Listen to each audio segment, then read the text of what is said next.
Hello and welcome to the 92nd episode of Rambling Weekly. How's it going? How you doing? Are you doing well? It has been a bit of a busy week for me. I worked 6 days, and was last time I had worked 6 days. They were really short 6 days, so much so that I think it came up to about like 6 hours a day kind of thing. So it wasn't really that bad. This time, not the case. I worked a lot. I was a busy bumblebee. So yeah, gracious goodness. Yeah, hopefully people's busyness hasn't been too meddlesome. I've not touched anything with part 5. I think I'm going to start working on that today, honestly, or sometime this week. I've started. I did the first little session thing for doing the DMing for tabletop thing, and I don't know if I really specified it or not. I may have, but it's using Dragonbane, which is kind of like a rudimentary. Takes some old rules from some of the older D&D games, but then tries to pare it down. And I am trying to infuse it with a little bit of mix and matching and stuff like you want to do, right? I think it's important to have your own style with things. I know some people are very adamant that they are rules as written kind of thing, and they want to go that way. I'm a little bit more loosey-goosey.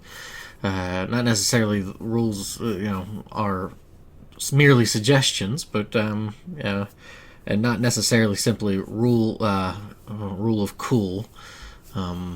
But trying to strike a balance of what is sensible but also silly, and just adding things here and there, and just trying to mix it up and stuff, and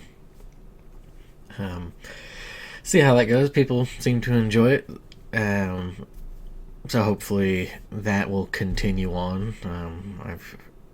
I know it's something that you've got to do a little bit of homework on, right? So it's not something you just show up to and just be like, eh.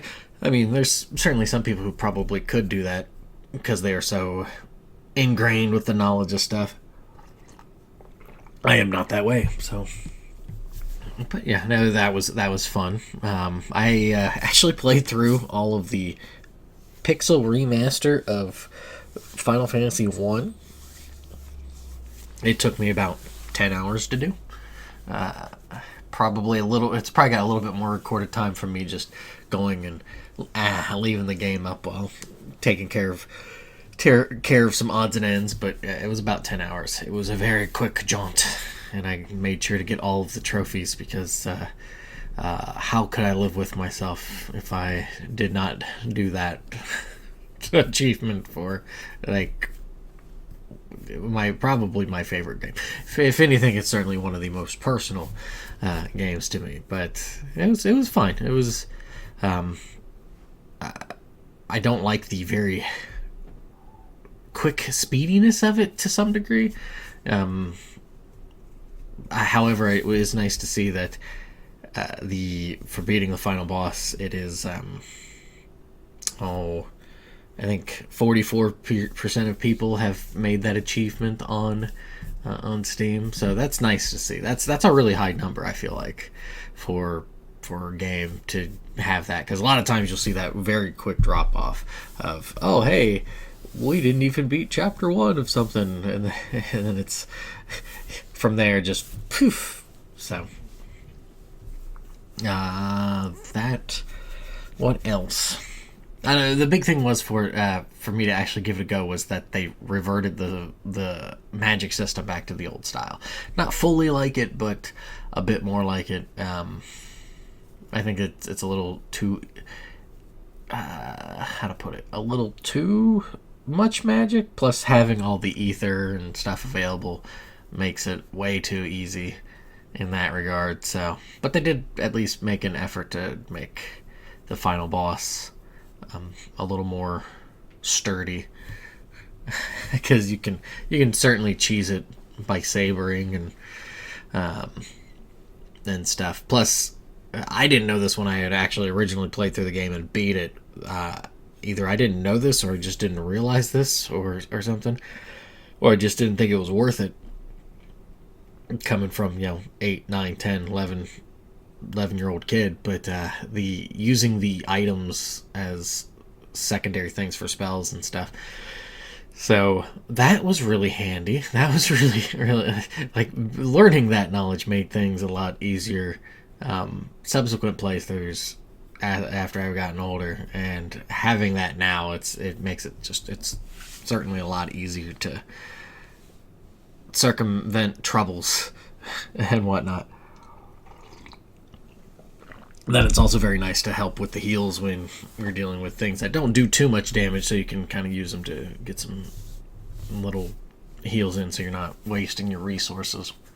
That was one thing I always really appreciated about the original one, is that when you're doing some of those dungeons, it is a very you've got to keep tabs on your resources, because there weren't high potions or anything of that sort, and if you only have one like mage who could do healing, you're not doing a lot of healing. Yes, so yeah, good stuff. Enjoyed it. So that was nice.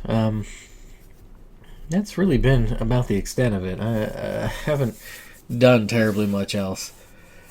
Just from all of that. Looking forward to the week. Like, I guess for this week coming up, it's gonna be a pretty toasty, pretty scorching, pretty hot bit of weather. Which in turn, I think right after that, after this week into maybe Saturday or something, it'll drop back down into what you would expect, and then probably even dip in a little further than that, because it was really cool last week. Like unseasonably cool, not like, I don't know. I think for August, having the lows being in the mid 40s is a little cooler than what you would expect, but that's where it was, and highs in the mid 70s and stuff. It was comfy. It was cozy. It's getting close to fall like weather, which is always really nice. Because I like fall and winter. I don't know. I've actually, as I've gotten older, grown to appreciate spring and summer a little bit more, for different reasons and stuff. So it is nice to be able to appreciate all of the different seasons for all of the joys and tribulations that they bring. So, yeah. I think that's really about the update I've got on that front. So let's get into the topic. The topic is going to be a rant. I feel like ranting a little bit. I know I apologize to Slade and B. Clark if you happen to listen to this episode, because this is going to be me ranting, because there was an article that popped up. Let me find it here. Titled, and this is written by Ryan Dinsdale, titled, George R.R. Martin asked what he'd change about Game of Thrones books, in quotes, I'd have finished them. Now, come here. Let's bring the circle a little closer. But I read these. I remember one of my friends, and I'd like to have him on as a guest at some point. I remember him reading these books in high school, and from what I had gathered about it, it was originally intended to be just a trilogy and stuff like that. But it has spiraled out since. There's been 5 books. The last one being Dance of Dragons, which basically means that this came out that book came out 10 years ago. It has been about 10 years since that 5th book. And so, yeah. So he being cheeky when asked about this, he was like, I don't know. I could probably change more than one thing, Martin said before laughing. If I could change one thing about one of my books, I'd have finished them. And there, I think you get where he was I'd have them finished. That's yeah. It's just kind of like I get where he's going with it, because it's like, if I could make these tweaks, and if, from what I remember reading way back when, if the intentions were to make just the trilogy, yeah, sure. However, that's not what happened, is it? Is it, Martin? It's been five books.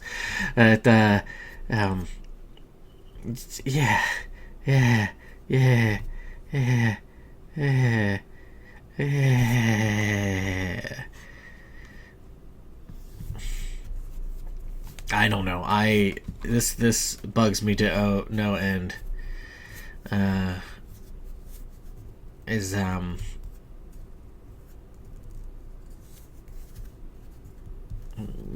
know.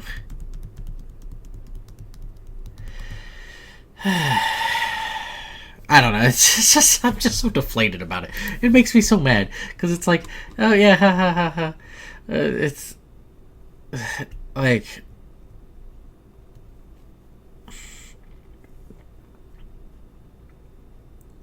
to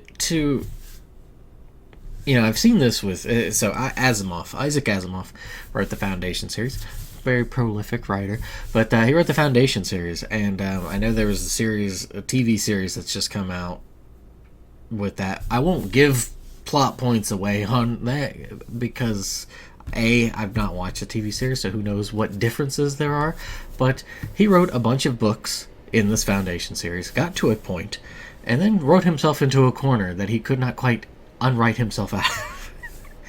It ends, the last book in the chronological order of the series of books that he written was, it was very bad. It was a very concerning, oh no, what have I done? And he could not figure out how to get out of that. So I think he left the series alone, and then came back to it years later, and then wrote a prequel because he couldn't figure out how to get out of it. I don't know if that says something about the state of sci-fi and his mindset at that point, or what. But yeah. We never got a finish to that. Another book that I really enjoyed, it came out in these little serial portions, is a Japanese book called Konjiki-yasha, and same sort of thing. However, that book never finished because the guy died in the middle of it. I think it was a very sudden, either it was an accident or he had some sort of health infliction, and just took him out. Now, that always gets to me. It bums me out, and annoys me, especially when you have something like this. It's been 10 years. Another instance is where's his name? I'm looking at a different article here. Patrick Rothfuss, who wrote, and I apologize if I butcher names. He started with the King Killer Chronicles. Same sort of thing. You got like a couple in, and then just petered out. And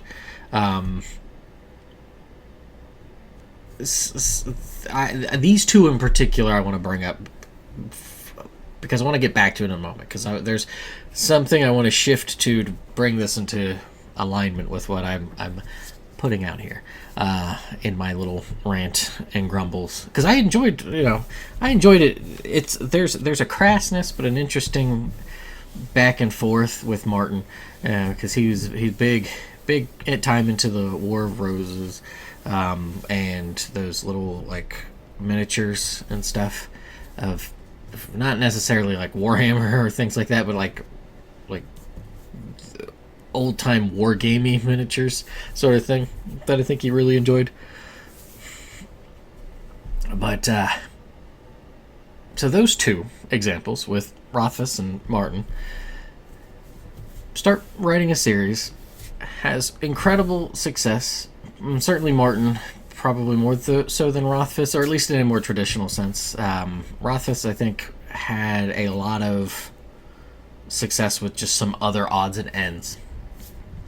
And I bring those up because you get into this thing here, and I'm quoting from the Phoenix New Times, whatever. Sure, it's just an article I found that reminded me of what his name is. Dealing with trolls chiming in on every article and blog entry mentioning Martin must surely sap some of his energy, and probably leads to some spite at the delays. But like Neil Gaiman infamously said in 2009, when fans are grousing over the long wait for Martin's previous novel, A Dance with Dragons, he quoted as saying, "George R.R. Martin is not your bitch. Great art," and then quote, end quote marks. Great art sometimes takes time. Just ask A's other authors whose epics still have no end in sight, but are very much worth the wait. And remember, they're not your bitches either. Now, for one, there is certainly a legitimacy to the idea that you can't just beat, badger, beleaguer, whatever B words you want to put in there, people, artists, entertainers, writers, your own mother and father, your neighbor, whomever, to expect them to get things done. However, I have a bone to pick with these two in particular, in the sense that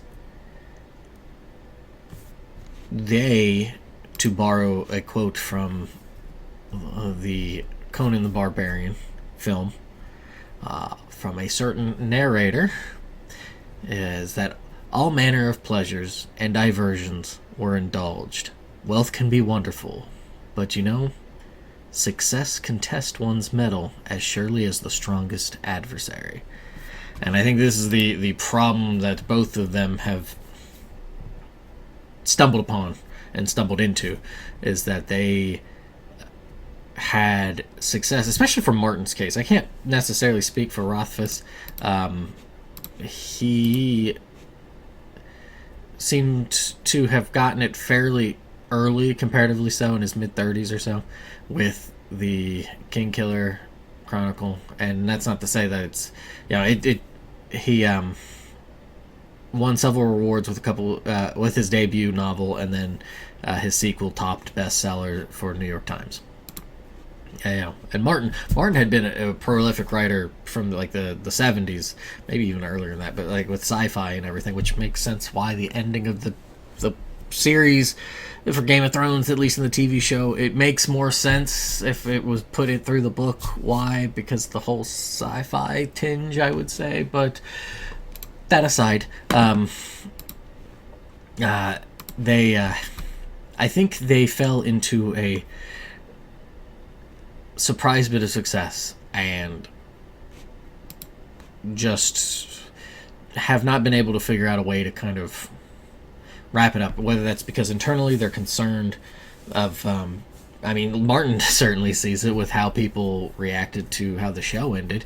They were not, people were not too thrilled about it, but I think if you could as a writer be able to bring them back, so to say, and be like, no, yeah, this was the ending, you'll get a better idea of why that is the case through reading the books. I would hope that would be enough impetus. And it seems like people have sort of been okay since there's the whole new series, but it's a prequel, so it kind of, in one hand, it doesn't matter necessarily. In another hand, it's kind of like it sort of brushes it to the side. And I guess that series has been doing fairly, or pretty well from what I've heard. But that success, they're still churning. As for Rothfuss, this is a quote that I bring up. And so, for example, there's been mentions that back in 2021 that Rothfuss apologized for the long delay. At least, I mean, they both have been acknowledging of the delay and stuff. He cites personal life issues and mental and health reasons as the reasonings behind it. But the oh the thing is, and this is a year before that, in 2020, Rothfuss's publisher and editor Elizabeth Wollheim expressed frustration with the delay, stating she had not read a word of the book 9 years on. So, Martin has drip fed out pieces and parts for The Winds of Winter, and as somebody who's followed my channel for a very long time, and they have been on the internet for a while and such. They partook in the game that is YouTube. And I'll quote good old Anzi here. Is that quote, a Song of Ice and Fire could have been God tier. Was Love in the Books, Feast for Crows, Dance with Dragons kind of put it on on wobbly ground, and the series killed off any and all remaining hype I had left. I'm assuming he's referring to the TV series. Even if Winds of Winter hits, without Dream of Spring, it's kind of pointless in my opinion.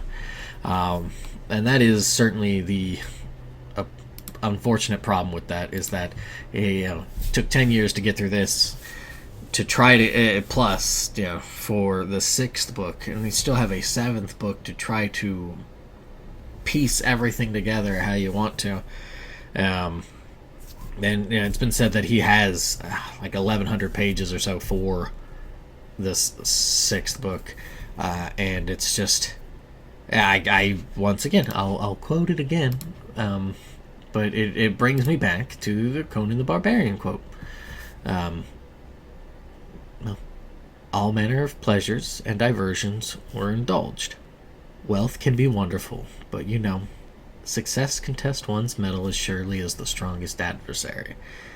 And I think that is a common problem we stumble into whenever we have any sort of success, right? I mean, we see it all the time of people who indulge in all sorts of things once they skyrocket up there, and you get that brief flash of brilliance, and then it just kind of gets snuffed out because they do just ridiculous things. And here, maybe it's because of the life of an author or a writer, it seems to be this sort of prolonged, sustained darkening, so to say. But I mean, it's worked out with Martin, because Martin's certainly been able to get other things done. I guess that's the maddening thing. Whereas with Rothfuss, it seems like he did what he could, but he hasn't. He hasn't done terribly much. And then there's some questions and wonderings about certain behaviors, we'll say, with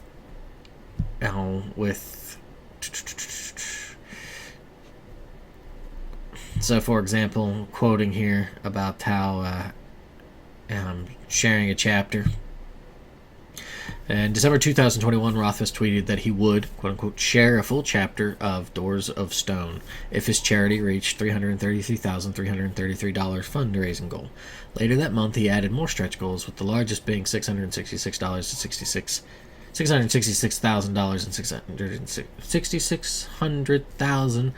and $666,666 to quote-unquote assemble the geek glitterati equivalent of the Avengers and record the full chapter for you. Quote. He noted that such a goal would take some time, but said, quote, "I'm pretty sure we'll be able to get it done early next year, February at the latest," quote. The chapter has not been released, with Rothfuss saying in April 2022 that the process was moving more slowly than he would like. And this was this is documented from March 28th, 2023. And this isn't to lambast anybody. You see this a lot with projects. Think of Kickstarters and that sort of thing, where they're able to amass something and then the bottom falls out. Whether it's because people don't really account for all the hassles of the logistics of everything else or what have you. It is, like I said, it is a different sort of hurdle to clear, a different sort of battle to fight to have the success and to continue on with something. And that can be a success of any type. It doesn't necessarily have to be monetary or financial success or fame, popularity. And that could be just simply accomplishing one's own good deeds or one's own goals of sorts. Like I lost 12 pounds for the month. I've met my success, and this is why habits are one part of the motion, but then there's the black box of oneself that nobody else can know, and a lot of times we don't even know what's ticking in our own think boxes to be like and that is the I think that's the problem we got here is this that at least with those two individuals is that there's a success had and just, as they say, life coming at you fast.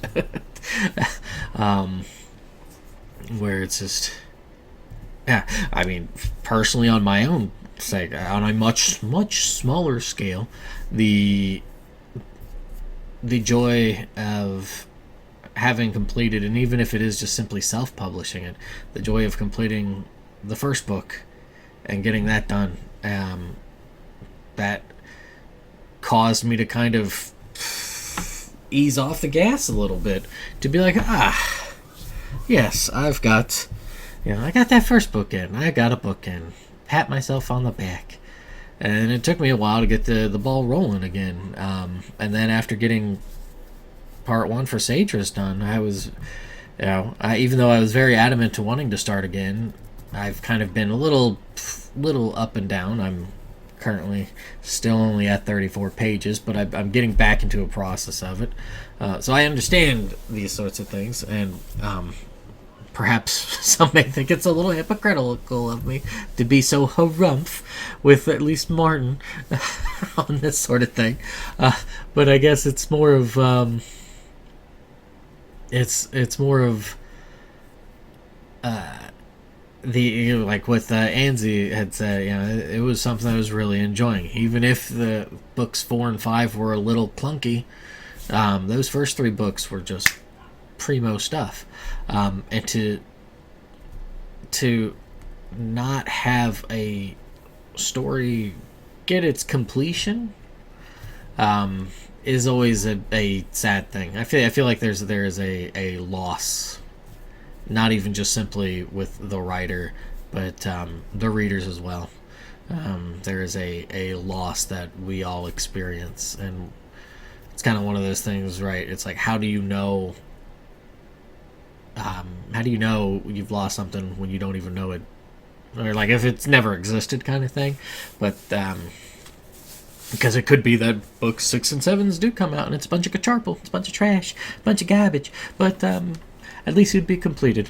At least there would be some finality to it, instead of this opening, malingering wound, sulking like Achilles in his tent. On all of our psyches. So, but yeah, that is what I got today's. yeah, I think we'll leave it there. I won't do a quote because I did a couple quotes throughout the episode. We'll just kind of go out, and what we'll go out to is shift gears a little bit, maybe a little bit of a surprise for people who know me and know that I'm not the biggest fan of this game. But the outro tune will be probably my favorite song from Symphony of the Night, and that's Wandering Ghosts. It's a pretty killer tune. So that's it. Thanks for listening, watching, or what have you.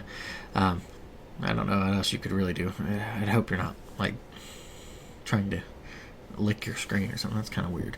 But thanks for listening or watching. Enjoy your day, weekday, weekend, weeknight, and everything in between. And I will catch you next week. Thanks, and doodles.